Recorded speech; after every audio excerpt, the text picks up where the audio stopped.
day over in the Blue Valley School District where I used to live. Well, I was waiting for my bus route, afternoon bus route to start, and it happened. It was a history book, and I just happened to run across his name, and it said that he was the head, put together the first volunteer colored infantry in the Civil War, which made me think, well, in that case, it's quite likely he spent some time here. Yeah, yeah. But, He very well may I'm have. just curious, because We that's, didn't hear the question. Could you repeat it over the microphone? She was asking if I had heard of, as part of the Lawrence Civil War history I've done, the name again?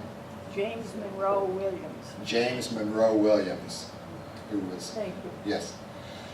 And the other thing I'm wondering about, it seems to me, I live in East Lawrence, it seems to me that East Lawrence is sort of is looked at as sort of a stepchild that doesn't get near the attention to roads and stuff like that as the west side does.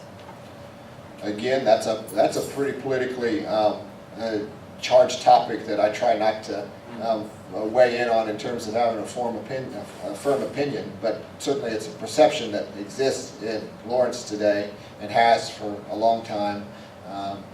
Certainly some folks will point to, folks will get to see the Rock Chalk Park facility up close and personal here soon. It'll have its grand opening on October 5th, and folks will definitely note that it is much different than the East Lawrence Recreation Center. And it was done by design, obviously. It's trying to serve a different need in addition to just serving the recreation needs of the local community.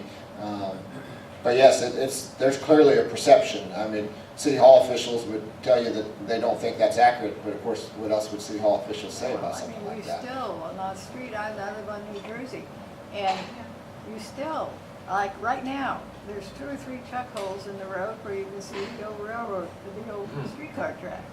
Yeah. They paved the road, never took the track. Streets are an issue. Although they just repaved 19th Street, I love it. What do you think the odds are on consolidation of city-county government? Not good. Why is that? It seems to me it would make such economic sense. Why, planning sense, why is that? Well, I don't think there's the political will to do it right now.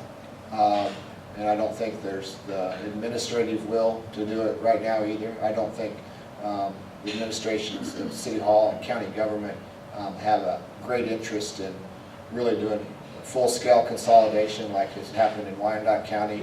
Yeah. There's obviously you can do that more piecemeal, and I mean there is some consolidation. They would be very quick to point out that the Douglas County Fire and Medical and Ambulance Service is a consolidated effort.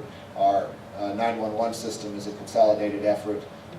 We've written articles about should police and sheriff be consolidated, and the sheriff is not in favor of that. I'm not sure that exactly what the police's position would be. I suppose it would depend on the details of how a consolidated department would be structured.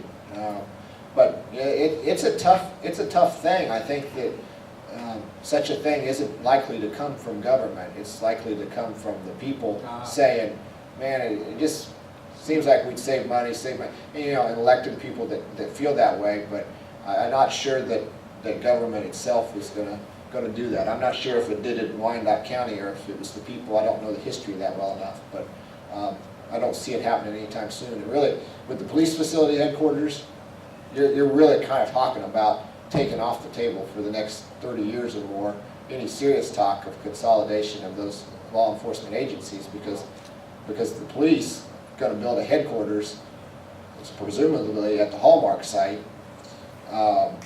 The sheriff does make a good point in that he has to be at 2 locations. He has to be at where the Douglas County courts are because he's responsible for court security, and he has to be out at the jail because he's responsible for running the jail.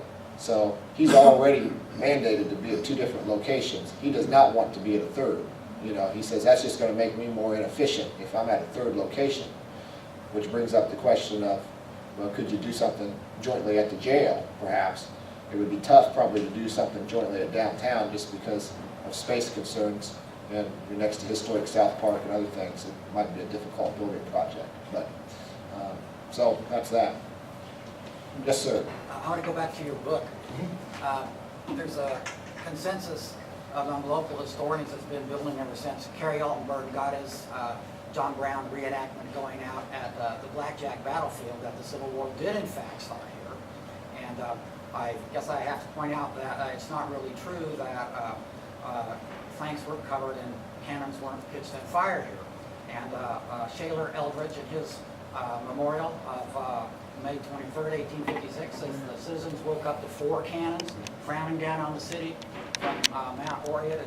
2 of them came down leapfrogging, covered by squads of 200 men each on the flanks, and they planted their cannons in front of Free State Hotel and blasted away. And but I discovered a little controversy about what the identity of that cannon. Now, David Derry in his book, Lawrence Douglas County, Kansas, says that was the old Sacramento, which was a Spanish model cannon brought back from the Mexican War and placed in the arsenal in Missouri. And that's the one that's, of course, down in Watkins. And the Watkins doesn't make a claim, but that's the one that shot the holes in Eldridge. The Kansas Historical Society says that cannon was old Kickapoo. That was brought in by David Atchison and the Kickapoo Rangers from Missouri, the other side of Leavenworth. And so my question is, do your sources say anything about seeing any cannon on that day? Nothing in the letters jump out at me that would be instructive on that particular topic. I don't know the answer to that. What I know is I think it'd be fun to be the guy that names the cannons. That would be pretty cool. But no, I don't. Nothing jumps out at me in the letters on that. Yes, sir. Tell us a little more about the prospects for the new recreational center. Well, 8 gyms are out there. It's a 181,000 square foot facility, so you could have 8 basketball games on a full-size high school court, or you could have 16 basketball games on courts that are cross courts, or you could have 16 volleyball games out there on those courts. They have a large indoor turf field that you could do soccer or some indoor football on. Plus they have the standard recreation type of stuff, the weight rooms, fitness rooms, with the addition of they have an 8th mile walking track out there that's indoors, or you could run, I suppose, if you went to one too. The city is hopeful, and certainly are having some good success early, that they're going to attract tournaments, youth tournaments. Youth tournaments are big deals with parents and kids these days, and so right now they have some type of tournament or event booked for 23 weekends out there, and